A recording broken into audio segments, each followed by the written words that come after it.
So hello po mga katropa, welcome po sa Chef Angel Kitchen. For today's episode, nagawa po tayo ng isa sa pinakamasarap na pulutan. Masarap din po ito pang ulam.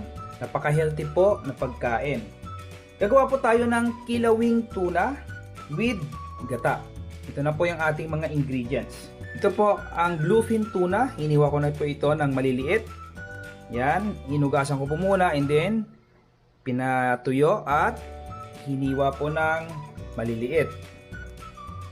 Sibuyas, hiniwa ko po ito ng maliliit. Minced ginger. Siling haba. Hiniwa ko lang po ito din ng maliliit. Kalamansi. Suka. Asin. Konting asukal. Paminta. So this is an optional ingredients. Kung hindi po kayo naglalagay ng paminta sa inyong kilawin, pwede nyo po tanggalin yung ingredients na ito. At yung fresh coconut milk. Ito po ang unang piga. Okay? Purong gata or tinatawag nila lang kakang gata. So first yung gagawin natin, kukuha mo tayo dito ng konting suka. So hugasan po natin yan. Ang ating tuna. So yung iba po dyan, i-reserve natin. Yan po ang panimpla natin mamaya. Together with yung ating calamansi juice. Okay? Yan.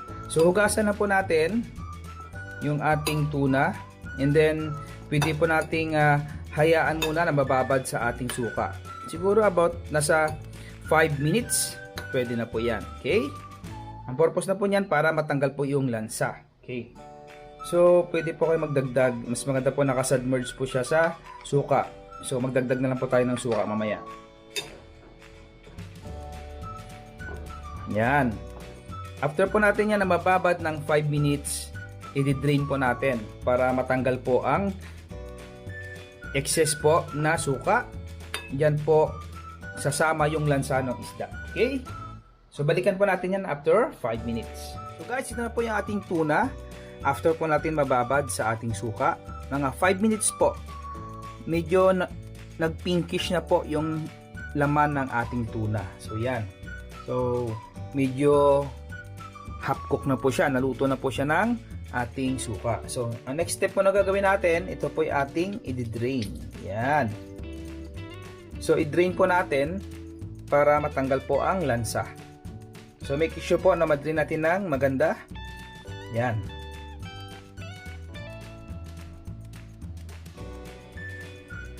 After po natin na ma-drain, ibalik po natin dito sa ating bowl. Yan. So this time, pwede na po natin itong timplahan. So maglagay po tayo ng ating kunting suka. Yan. And then, yung ating calamansi juice. Lagyan natin ng konting asin.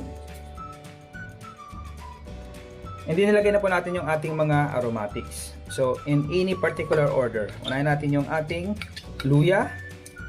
And then yung ating sibuyas.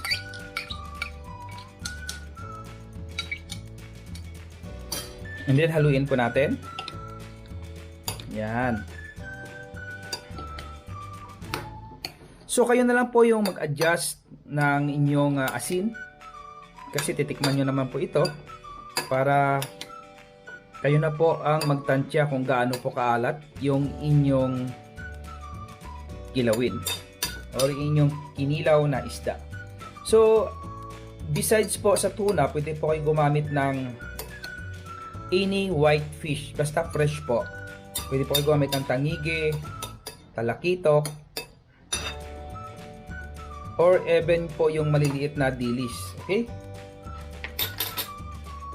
And then, dagdag po tayo ng paminta. So again, this is an optional ingredient. Yung iba po ay hindi po naglalagay ng paminta sa kanilang kinilaw na isda. Okay?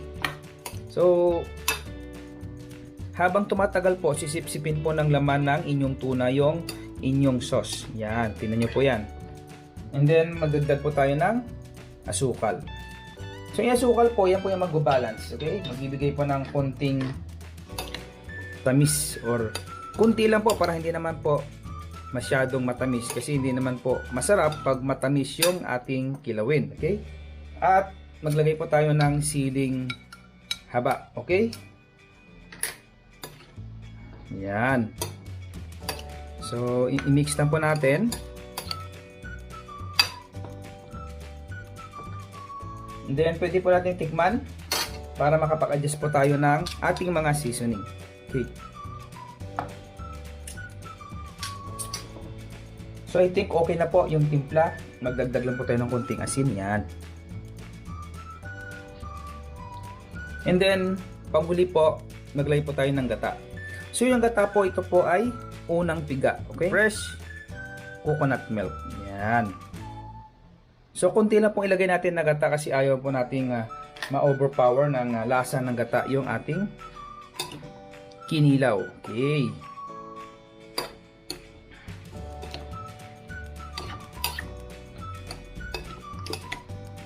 So, yung lasa po ng gata, yan po magbibigay ng linamnam. Okay?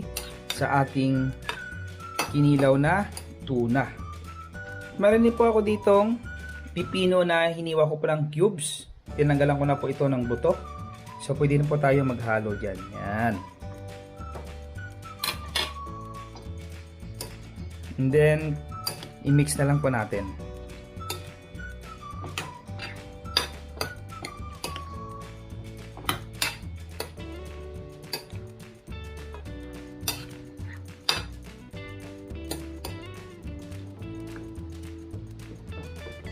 There you go guys, ito na po yung ating finished product. Ito na po yung ating kilawing tuna with coconut milk. Yan. So, tikman po natin.